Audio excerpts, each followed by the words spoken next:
Hello everyone, I hope you can hear me. It's Brett here, Lionheart84, and I just wanted to quickly show you two different pruning methods or systems or shapes you can use for training your persimmons. There are various different ways of growing them, but the main two that I normally aim at, or the ones that people normally grow, is either the central leader, where you basically got a single stem all the way up to the top here. You won't be able to see the top.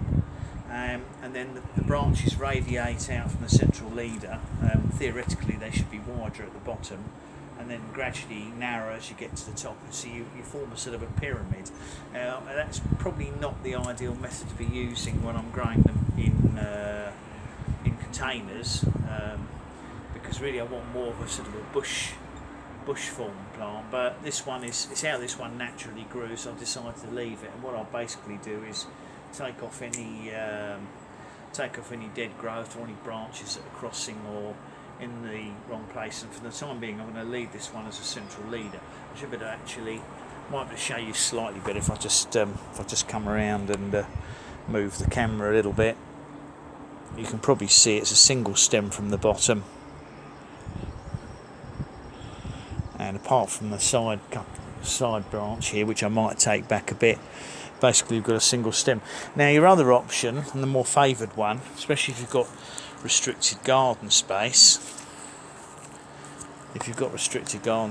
or container growing like I am, is the vase or wine glass shape, which is this one here.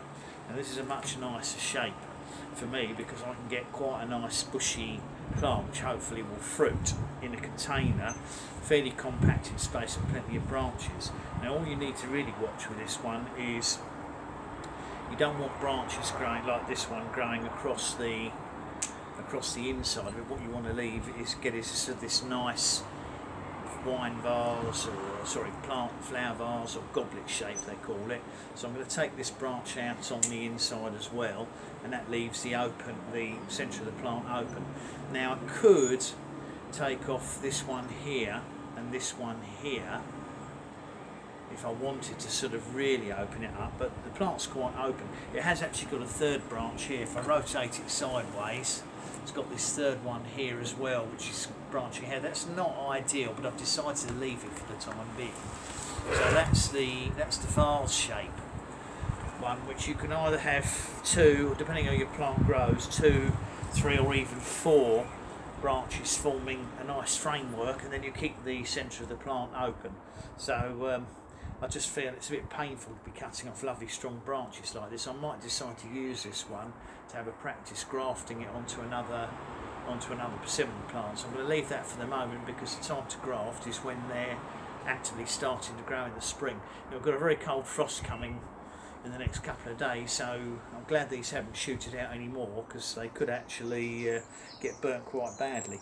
This particular one is Mount Govela, which I believe is I think it's an Asian American hybrid, actually, if I remember rightly. Probably one of the ones developed in sort of the eastern part of Europe.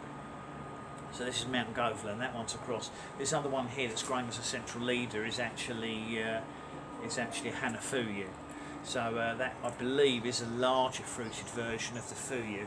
Doesn't look as if it's going to have any flowers on it this year. You can quite often tell on the buds or persimmons, because if you get sort of like wider, what I call triple buds, they're more likely to produce flowers on them than these pointed buds that you get at the end of the growing points. There is a possibility the Mount Govela might flower this year, because it's looking quite a very strong, healthy plant. So we'll see what happens there. But so there are your two of your main options. Obviously you can grow them as espaliers, and there are various other forms and shapes you could try, but the two main ones tend to be the central leader and the vase shape. So I thought, as I've got two plants that follow those patterns, you'd probably like to see it, or not as the case may be. I'm hoping you can hear me standing that far back, because obviously I don't have a separate microphone on this camera. But those are two of my persimmons. Those are some of your training or pruning options. So thanks anybody who's watched the video, always appreciate it. Please give me that thumbs up if you've still got to this part of the video. Share it with anyone you think might be interested. Obviously subscribe to my channel if you haven't done so already, and if you hit the thumbs up, if you hit the bell, even not the thumbs up, if you hit the bell, you'll get notified on new videos as they come out, including updates on these 2 persimmons and the rest of my persimmons. So I'll see you all in the next video. Brett out for now.